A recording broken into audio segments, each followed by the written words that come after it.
लिफाफों पे जिंदगी गुजारने वालों, शर्म से डूब पड़ो तुम। सियासत नहीं आता करना तो मत करो, दुआ करो या हिकमत अमली से इख्तियार करो। नहीं, हमको सब चीज होना। देख लिए। अस्सलाम वालेकुम वरहमतुल्लाहि वबरकातुहू। प्यारे नाज़रीन, जैसा कि आपको मालूम है, अभी 20 तारीख में यानी 20 नवंबर में महाराष्ट्र में चुनाव हुए और उस चुनाव को लेकर बड़ी गर्मा गर्मी भी थी। इसके बाद 23 नवंबर में चुनाव का जो रिजल्ट था, नतीजा था, वो भी आ गया और इस रिजल्ट के आने के बाद ये बात खुलासा हो गई कि महाराष्ट्र में जो औरंगाबाद इलाके से इम्तियाज जलील खड़े थे वो हार चुके हैं। और हराने वाले कोई और नहीं, मुसलमान ही थे। यानी इतने मुसलमान कैंडिडेट खड़े थे कि जितने वोटों से हारे थे उससे कहीं ज्यादा दूसरे मुसलमानों पर वोट आए थे। इसके बाद मालेगांव के अंदर अभी 2 दिन पहले जनाब असदुद्दीन ओवैसी साहब जाते हैं और वहां पर इतना खतरनाक गुस्से में बयान देते हैं कि शायद आपने इससे पहले वो बयान कभी सुना होगा। चलिए, सबसे पहले हम आपको जनाब असदुद्दीन ओवैसी साहब की वो खतरनाक गुस्से वाली वीडियो दिखाते हैं जो कि इस वक्त बहुत ज्यादा वायरल है। अरे लिफाफों पे जिंदगी गुजारने वालों, शर्म से डूब पड़ो तुम। सियासत नहीं आता करना तो मत करो, दुआ करो या हिकमत अमली से इख्तियार करो। नहीं, हमको सब चीज होना। देख लिए क्या हुआ। अब किधर है आप, किधर है नहीं मालूम। कहां वो लोग जो औरंगाबाद में बोले थे इम्तियाज जलील कोर्ट मत, उस समाजवादी पैंडेट कोर्ट को बोले थे चेहरा दिखाओ औरंगाबाद के आवाम के सामने तुम। ये फतवा जीतेगा या भगवा जीतेगा, बताओ ये कौन है लोग। अरे आपको अगर इलेक्शन लड़ना है लड़ो, आगे बढ़ो। सिर्फ बैठ कर ऐलान करने से नहीं होता, इलेक्शन लड़ो, मालूम होता आपको कैसे वोट हासिल करना पड़ता है। कुरान करीम दिया ना हाथ में, अल्लाह का कलाम तुम्हारे हाथ में दिया, तुमको उसका भी लिहाज नहीं है और तुम दावा करते हो खून का। बहुत बोल सकता हूं, याद रखो, मेरी जबान को लगाम नहीं है। तुम्हारा घर से निकलना महाल कर दूंगा मैं यहां पे। अरे क्या कर रहे हो तुम लोग, मत करो। तुम्हारा एहतराम और तुम्हारी अजमत हम करते हैं, मगर आप जो काम कर रहे वो मुसलमानों के हक में नहीं कर रहे। आपने हैंडल दे दिया बीजेपी को, बीजेपी ने पूरा प्रचार कर दिया और क्या नतीजा निकला जा आप देखो। कल ये बीजेपी की सरकार अगर कुछ करेगी तो कौन आके लड़ेगा। आप आएंगे रोड पे। यही इम्तियाज जलील, यही फारूक शाह, यही मुफ्ती इस्माइल, यही नासिर सिद्दीकी, यही फारूक शाब्दी, यही वारिस पठान मैदान में उतर के मुकाबला करेंगे। और जब बाबरी मस्जिद का फैसला आया था, मैं पुकार कर कह रहा था ये गलत फैसला है, इसके बाद बहुत सी चीजें खुलेंगे। तो मेरे खिलाफ ये वही लोग हैं जो आज इस असेंबली के इलेक्शन में इनको और दो उनको और दो ऐलान किए थे। वो लोग मुझे फोन करके बोले आप ऐसा क्यों बोल रहे हैं, आप एम्यूनेशन दे रहे हैं बीजेपी को।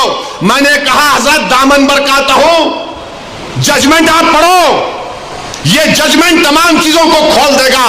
मुझसे कहा कि आप खामोश हो जाओ, ऐसी तुम मत बोलो। मैंने कहा मौत मेरे को खामोश कर सकती, जब तक अल्लाह जिंदा रखेगा मैं सच्चाई को बयान करूंगा और बयान करता रहूंगा। आज बोलो खामोश हो जाओ। मैं जब कह रहा था तो कोई बोल रहे हैं मत बोलो, इनको क्या है, ये भड़काऊ भाषण दे देते, इनको क्या है, इनको टीवी पे जाके बोलने का शौक है। आज क्या हुआ महाराष्ट्र के चुनाव में, क्या बीजेपी ने क्या कहा जा जाकर। आज हमारे पास करण जैसे, क्या नाम है, यूसुफ पुंजानी आकर तकरीर करके गए, मैं इलेक्शन जीतने का हार गया। उन्होंने कहा कि बीजेपी ने पूरे महाराष्ट्र में प्रचार कर दिया कि फतवा जीतेगा या भगवा जीतेगा।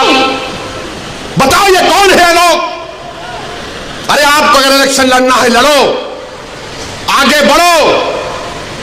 सिर्फ बैठ कर ऐलान करने से नहीं होता, इलेक्शन लड़ो, मालूम होता आपको कैसे वोट हासिल करना पड़ता है। एक आलिम दीन मुफ्ती इस्माइल आपके सामने जो इलेक्शन लड़ रहा भी है, मिंबर रसूल पर आपको अच्छाई को बयान भी करता है और चुनाव भी लड़ता है, मगर यह क्या बात है कि इलेक्शन आएगा इनको वोट दो उनको वोट दो। अरे आप लड़ो, आप नहीं लड़ सकते तो अपने दामाद को लाओ, चलो। मौलाना क्यों नहीं रोकते? नहीं, हम इनको बोलेंगे, उनको बोलेंगे। क्या हुआ? आपने बीजेपी को हैंडल दे दिया। यूसुफ पुंजानी कह रहा है कि बीजेपी गली गली जाकर ऐलान कर दी कि फतवा जीतेगा या भगवा जीतेगा। अरे जब सियासत नहीं आता करना तो मत करो, दुआ करो या हिकमत अमली से इख्तियार करो। नहीं, हमको सब चीज होना। देख लिए क्या हुआ। अब किधर है आप, किधर है नहीं मालूम। कहां वो लोग जो औरंगाबाद में बोले थे इम्तियाज जलील कोर्ट मत, उस समाजवादी पैंडेट कोर्ट को बोले थे चेहरा दिखाओ औरंगाबाद के अवाम के सामने तुम। अरे लिफाफों पे जिंदगी गुजारने वालों, शर्म से डूब पड़ो तुम। मेरे घर को आए थे, मेरे घर को आए थे हैदराबाद को, बगैर बोले मेरे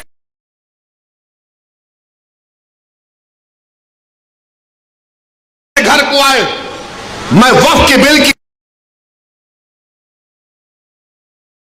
मीटिंग में जा रहा था, पलट मेरा गार्ड फोन करा के साहब इतने लोग आए, मिला, घर पे आए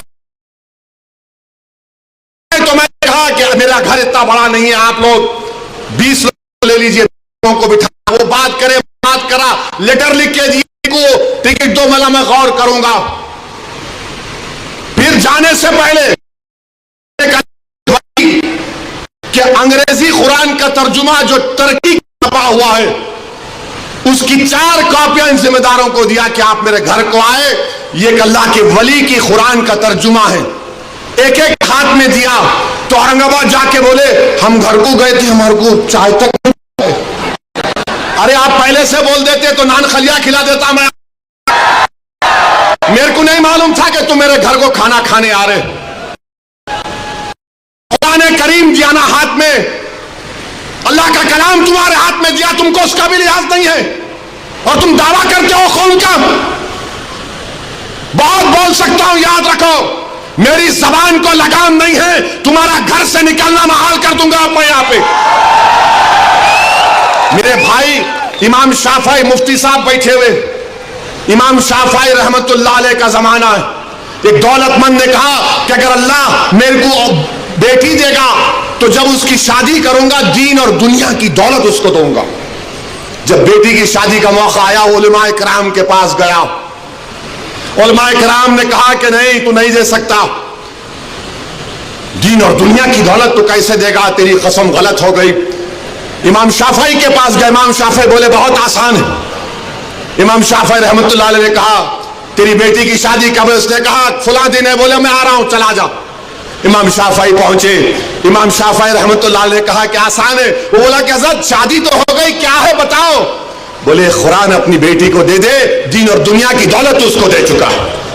मैं उनको दिया, 4 कुरान दिया उनको और बोल के दिया कि आप मेरे घर को आए, मुझे पता नहीं है, मैं वकीलों की मीटिंग में जा रहा था, पलट कर आया आपके लिए, ये कुरान करीम का तोहफा आपको दे रहा हूं। अरे तुमको ओवैसी से मजलिस से नफरत है, मगर कुरान करीम की तो अजमत का तुम लिहाज रख लेते। मैं ये बात इलेक्शन में बोल सकता था मगर खामोश बैठे रहा, मगर आज मजबूरन बोलना पड़ रहा है।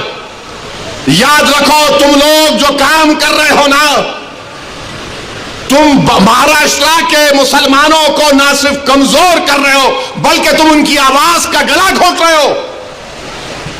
अरे तुम इलेक्शन लड़ो, हम तुम्हारी तायीद करने को तैयार हैं। कब तक तुम ये सियासत करोगे कि उन्हें बोल दिया इन्हें बोल दिया। जिसको तायीद किए औरंगाबाद में वो खाली 5000 वोट लिया, 5000 वोट लिया। नासिर के खिलाफ कितने वोट लिया उन्हें? 10,000 वोट लिया और नासिर हारे 8,000 वोट से। जो जिसकी तायीद का ऐलान किया वो 5,000 और इम्तियाज जलील हारे 1100 वोट से। धूलिया से फारूक शाह के खिलाफ आपने ऐलान किया, वो 10,000 पे निपट गया। फारूक शाह 70,000 वोट लिए, सिर्फ 1700 वोट लिया वो जालिम, सिर्फ 1700 वोट लिया। फारूक शाह 70,000 वोट लिया। अतीक को आपने तायीद नहीं की, किसी और को बोल दिया। अरे क्या कर रहे हो तुम लोग?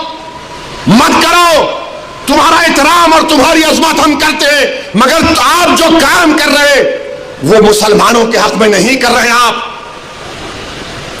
हैंडल दे दिया बीजेपी को, बीजेपी ने पूरा प्रचार कर दिया और क्या नतीजा निकला जा आप देखो। कल ये बीजेपी की सरकार अगर कुछ करेगी तो कौन आके लड़ेगा? आप आएंगे रोड पे?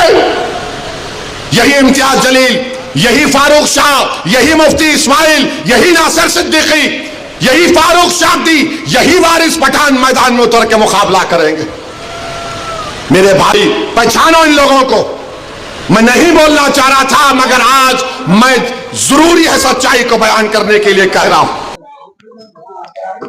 तो देखा आप लोगों ने कि जनाब असदुद्दीन ओवैसी साहब ने कितना शानदार बयान दिया है, कितने गुस्से में बयान दिया है कि मुसलमानों को हराने वाले मुसलमान ही होते हैं और अगर जीतना है, आगे बढ़ना है तो एकता का होना बहुत जरूरी है। आपकी क्या राय है इस बयान के सिलसिले में? हमें कमेंट सेक्शन में जरूर बताएं। मिलते हैं किसी नई अपडेट के साथ। अस्सलाम वालेकुम वरहमतुल्लाहि वबरकातुहू।